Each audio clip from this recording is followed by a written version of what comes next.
Como essa mensagem de 2000 anos ainda consegue ser tão perturbadora, né? Desafiar Sim. tanto a todos nós, os que se dizem cristãos, os que são cristãos, os que não são.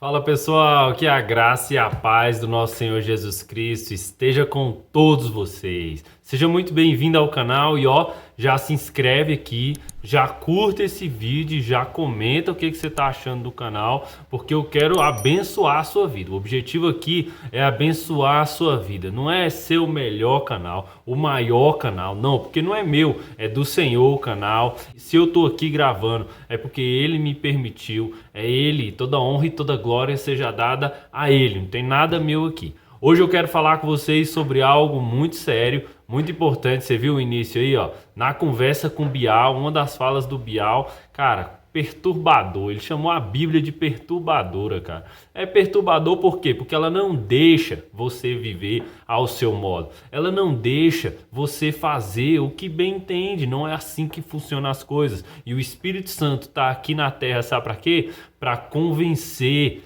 do pecado, da justiça e do juízo. É por isso que o mundo ainda não entrou numa depravação total, porque o Espírito Santo ainda está aqui na terra e a palavra de Deus ela ainda é difundida. É por isso que ainda não entramos numa depravação total, mas estamos próximos disso. O mal vem aumentando cada vez mais e a palavra do Senhor diz que o mundo jaz no maligno. Hoje eu trago esse vídeo aqui para vocês, para falar com vocês sobre algo que o Kleber Lucas falou. Algo muito sério. Não quero falar da pessoa Kleber Lucas, o que ele faz e o que ele deixa de fazer é problema da vida dele. O problema maior aqui é quando ele arrasta pessoas. Isso é muito sério.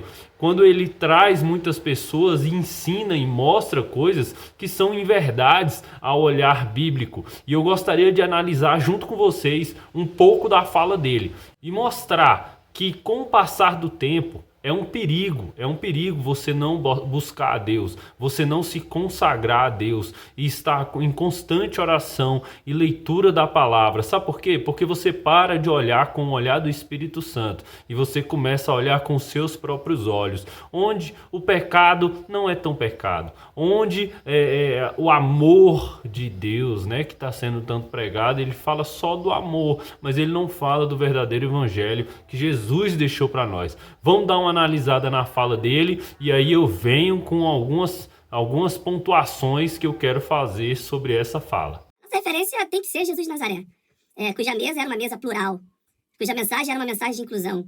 Ele foi um Messias que gerou um grande desconforto no sentido de que ele via fé onde a religião oficial não via fé. Ele via esperança onde a religião oficial e muitos religiosos não viam. Então a presença de Jesus foi uma presença que gerou o desconforto, porque ele encontra um publicano que era odiado pelos religiosos e dá guarida para ele, entra na casa dele, come na casa dele com pecadores. Quando ele chega, havia uma expectativa messiânica muito grande. Aliás, é importante a gente lembrar que ao longo da história da cristandade existem muitas figuras messiânicas. E algumas delas chegam com uma proposta muito interessante, uma proposta salvífica, uma proposta de domínio, de um projeto de poder. O Brasil é do Senhor Jesus. Enfim, o Brasil não é do Senhor Jesus, o Brasil é dos brasileiros. Aí, você viu aí? Ele fala algumas coisas sobre a mesa, onde Jesus sentava à mesa, uma mesa plural, né? Uma mesa inclusiva, né? Ele entrava na casa de pecadores. Mas, cara, eu vou deixar o link aqui embaixo dessa entrevista completa para você assistir, por causa que a forma com que Kleber Lucas trata as coisas do Senhor não é como de fato são. Realmente, Jesus, ele entrava na casa de pecadores. Realmente, Jesus, ele andava com as prostitutas. Realmente, Jesus é isso. A palavra de Deus é isso. O cristão é isso. Mas ele não entrava nos lugares junto com o pecador e praticava o pecado ou passava a mão na cabecinha dele falando, não se preocupa não, tá tudo bem, eu te amo. Não era assim que Jesus falava. Ele falava, arrependa-se. Arrependa-se dos seus maus caminhos. O que ele falou para Maria Madalena quando chegou até ela? O que aconteceu? Ele livrou ela da morte. O que ele falou? Arrependa-se dos seus maus caminhos. Vá e não peques mais. Foi isso que ele falou. Ele não estava passando a mão na cabeça de ninguém. Então Jesus está aqui conosco. Ele está nos presídios com assassinos, estupradores. Ele está com prostitutas aí na rua, ele está com viciados, Jesus está aqui, mas ele não está passando a mão na cabeça. ele está chamando ao arrependimento. É arrependa-se e não peques mais. E a mensagem que Kleber Lucas está passando hoje em dia já é totalmente entorpecida, é totalmente torpe. Já mudou do que era no passado. Kleber Lucas mudou de quem ele era no passado. Pesquise as falas dele no passado e as falas de hoje. Por onde ele anda hoje e onde ele andava. Então você vê o mundo entrando na mente da pessoa e ela se desvencilhando do que realmente é o evangelho. E nós temos que ter muito cuidado com isso, meus irmãos. Porque o pior é porque ele arrasta pessoas. Ele é uma pessoa que está aí, falando na Globo. Uma rede que alcança muitas pessoas. E essa fala pode colocar a venda nos olhos de muitas pessoas para que elas não vejam o verdadeiro sentido do evangelho, que é arrependimento. Não é passar a mão, não é sentar na roda e ser igual. Não é falar que não tem problema, Deus te ama, não é assim. O evangelho é arrependa-se dos seus maus caminhos. Jesus te ama, mas ele não ama o pecado que você comete. Ele não ama o pecado, ele abomina o pecado. E um trecho muito importante da palavra do Senhor, que é lá em Atos, capítulo 2, versículo 37 e 38, ele fala justamente a primeira ministração, após a primeira ministração ali de Pedro, depois que acontece o Pentecostes, ele mostra o que acontece com o coração do cristão, que ouve a palavra. O Espírito Santo, ele convence, ele coloca uma agonia no seu coração de que algo não está certo. Diz assim o texto: ao ouvirem tais palavras, ficaram agoniados em seu coração e desejaram saber de Pedro e dos outros apóstolos. Caros irmãos, o que devemos fazer? Orientou-lhes Pedro: arrependei-vos e cada um de vós seja batizado em nome de Jesus Cristo para o perdão de vossos pecados, e recebereis o dom do Espírito Santo. É isso que o Evangelho faz. Ele incomoda o seu coração, porque a alma fica incomodada com o erro que a carne está praticando. O teu espírito fica incomodado com o erro que a carne está praticando, que é errado aos olhos de Deus, e ele provoca arrependimento.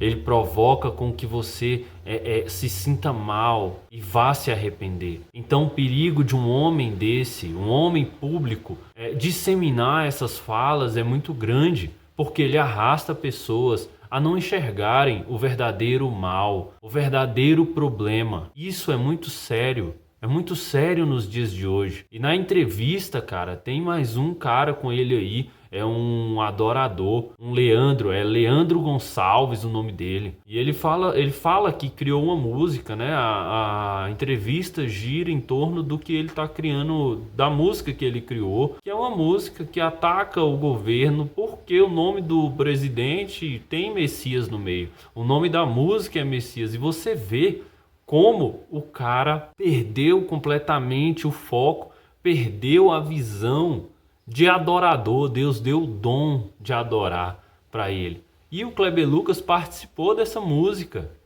Dá uma olhada no que ele fala aí. A minha carreira, como ela existiu por 20 anos, ela acabou, né? Eu vou continuar gravando música, a minha agenda ela é praticamente inexistente, eu praticamente não recebo convites mais. Tem a sua legitimidade, né? O que está havendo comigo não é, faço questão de dizer, que não é uma perseguição, uma rejeição, né? Realmente está havendo uma rejeição que não está partindo apenas das lideranças, né? Eu perdi, sei lá, no Spotify, perdi 500 mil streams mensais, 200 a 300 mil ouvintes mensais, né? São números hoje que a gente tem como quantificar, de certa forma. Claro que existem muitas pessoas que ainda encontram conforto, eu ainda tenho bastante ouvintes mensais, ainda tem muita gente que ouve minhas músicas, mas assim, o formato de carreira artística que está baseada em agendas, né, 90%, 80%, 90% da carreira de um artista normal, entre aspas, gira em torno das agendas, esse modelo pra mim acabou e eu acho que não vai voltar mais e tá tudo bem. Né? Leonardo, quem foi que mudou tanto? Desde o seu primeiro álbum lá em 2002, Poemas e Canções. Quem mudou? Foi você ou foi a Igreja Evangélica Brasileira? Pois é, eu admito que eu mudei um pouco, Bial. Eu não vou dizer que eu não mudei nada, mas eu acho que a Igreja Evangélica mudou muito mais do que eu. Você viu? Ele falou que não é perseguição, é rejeição. Mas por que ele está sendo rejeitado? Por causa da música. Eu vou colocar o trecho aqui, vou colocar aqui o link da música. Não precisa ouvir, não, só ler a letra. Não me interessa se ele está do lado de um ou de outro governante. Se Deus deu o dom para ele adorar, ele tem que ser adorador, cara.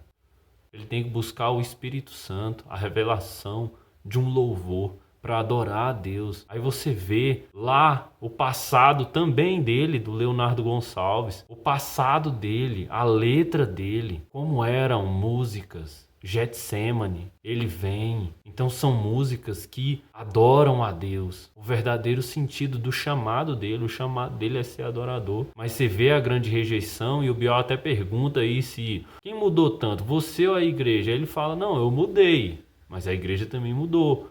Tá, a igreja mudou, mas o negócio é você, cara. No final, você vai prestar contas da sua vida, do que você fez. E nesses dois homens, nós vemos que o passar do tempo colocou venda nos olhos deles. Eles pararam de olhar com os olhos do Espírito Santo e estão olhando com os olhos deles, seguindo os anseios deles, as vontades deles. Não estão querendo pregar o Evangelho. E o Evangelho não é para ser adaptado. A minha opinião ou a sua opinião, quando falamos de Bíblia, não importa. O que importa é o que a Bíblia fala. O que importa é o que a palavra do Senhor fala. A nossa opinião já não importa quando a Bíblia fala se é certo ou se é errado. Então, meus irmãos, tenham isso em mente. Não deixe o tempo engolir a sua vida. Não deixa o tempo engolir os seus princípios, os seus valores cristãos. Mantenha-se firme. A palavra do Senhor é uma só, ela é imutável. Então mantenha-se firme, continue firme no Evangelho, não negocie, pesquise o que esses homens que você acompanha estão falando, se é bíblico, se é realmente bíblico. Como você vai saber se ele está falando a verdade ou não se você não lê a Bíblia? Como você vai saber se você frequenta alguma igreja, se você vai em algum lugar adorar a Deus? Como você vai saber se ele está falando a verdade se você não lê a Bíblia? Leia a Bíblia, não seja enganado e não deixe que o tempo engula os seus valores. Eu espero que você tenha gostado, meus irmãos, desse vídeo. Eu não fiz para falar de ninguém. Cada um vai prestar as contas com o eterno no final. Então eu não estou aqui para falar das pessoas, eu estou aqui para falar das atitudes. Atitudes essas que podem destruir a vida de pessoas, podem colocar a venda nos olhos delas e elas não verem o que realmente elas precisam fazer, que elas precisam mudar imediatamente na vida delas. Amém? Que Deus abençoe sua vida. E até o próximo vídeo.